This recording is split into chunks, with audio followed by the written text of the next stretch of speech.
Joining us once again is Princess Sarah. Welcome. How are you?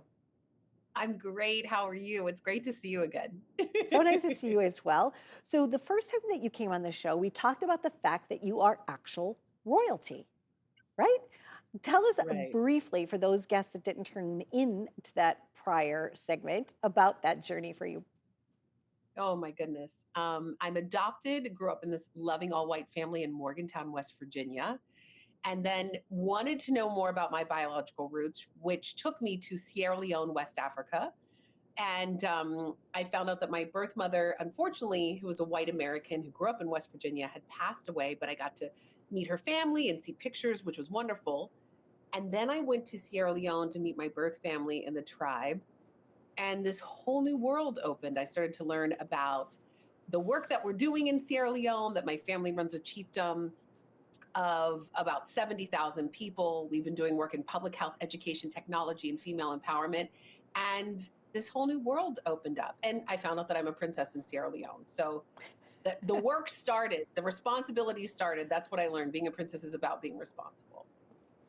So now, this podcast that you have, what are some of the topics that you're featuring? Are you talking about like adoptive people finding their biological parents? Are you doing celebrity interviews? What is your special podcast all about?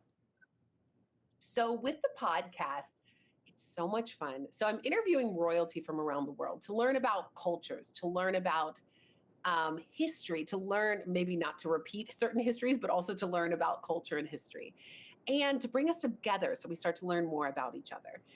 And what I started to realize is there is this representation of royalty all over the world. There are Hawaiian princesses.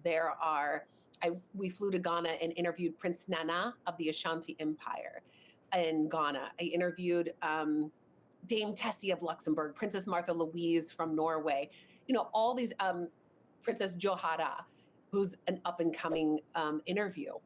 So, what I started to realize is it's so important for us to learn about each other's cultures and our similarities and differences and to have representation there. I think we only think about England royalty, but we don't know about royalty all over the world. So I wanted people to know about that and learn about the history of these countries as well. So it's been a lot of fun. Now, have you been able to actually like visit and like take some other trips, like journey, where you're actually able to like taste the food and things like that? Maybe not with your podcast yet, but in terms of just like now that your world has been opened up, have you been Oh, traveling yes. more? I've been traveling more, especially in Ghana, and it was absolutely beautiful. And also, we spent a lot of time in Sierra Leone with family, but travel is a huge part of my life. And I'm also a speaker. So I speak on leadership, empowerment, and creating a culture of belonging.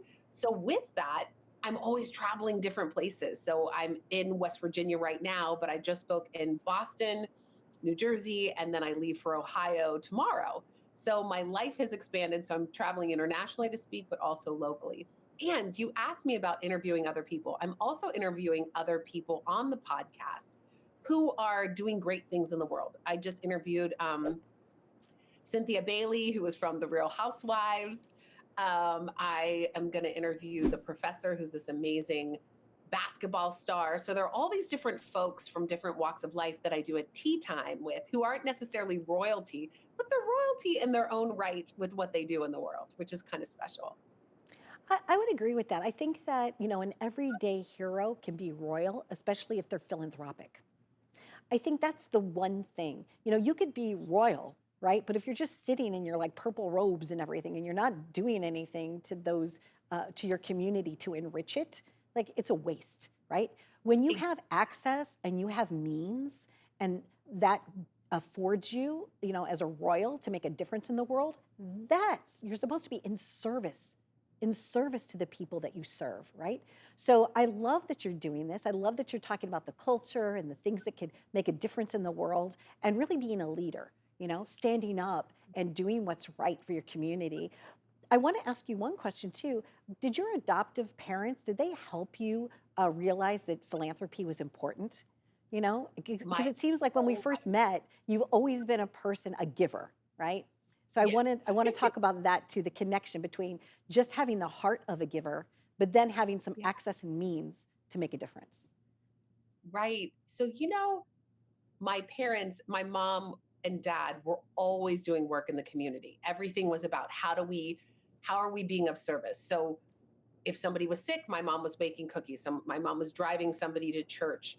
There was always somebody being of service in my family. And my mom would always say to me, if somebody's not doing well, that impacts all of us. It's not just like, oh, something's going on over there. I hope they're okay. It's like, no, no, no, no. We're all one. And when somebody's struggling, it impacts all of us. So I think about that in a global form as well. And so being of service, actually, with all the royalty that I've interviewed, that is their through line. Every single person is raised to be of service in their community. And I think that's really powerful. So in my mind, anybody who's being of service is royalty, Well, it And I reminds think me that's of our that. job in this lifetime. Yes, I agree with you. And it's so interesting too. I'm mindful of that song, It's a Small World, right? Where there's just one moon and one golden sun, right? And we all live beneath that, right? The stars are the stars.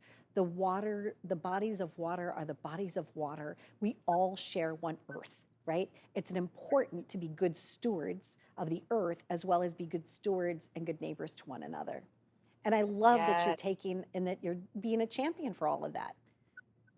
Thank you. And that's what You're we're welcome. doing with our Sierra Leone Rising, with our work in Sierra Leone in public health, education, technology, and female empowerment. And how that happens is when we all come together. It's not one It's person at all. It's a village. Well, I thank you so much, Princess Sarah, for joining us once again. Congratulations to Yeah. you. Continued success on your journey. So lovely to see you again. You just glow. I love the fact that I could, even though like I'm just looking through the camera at you, you have this warmth about you. So thanks for joining us So do today. you. It's mutual. I appreciate you. You're So thank you welcome. for the All right. opportunity to see Take you care. again. Be well, my friend. Take care. Thanks. You too. Bye bye. Bye bye. And please tune in to this podcast. It's going to be a great, fantastic show. It already is, and it's going to continue to go and grow. And if you are looking to shine a light on somebody special, just reach out to Princess Sarah, and perhaps you might be featured on her podcast. Be well.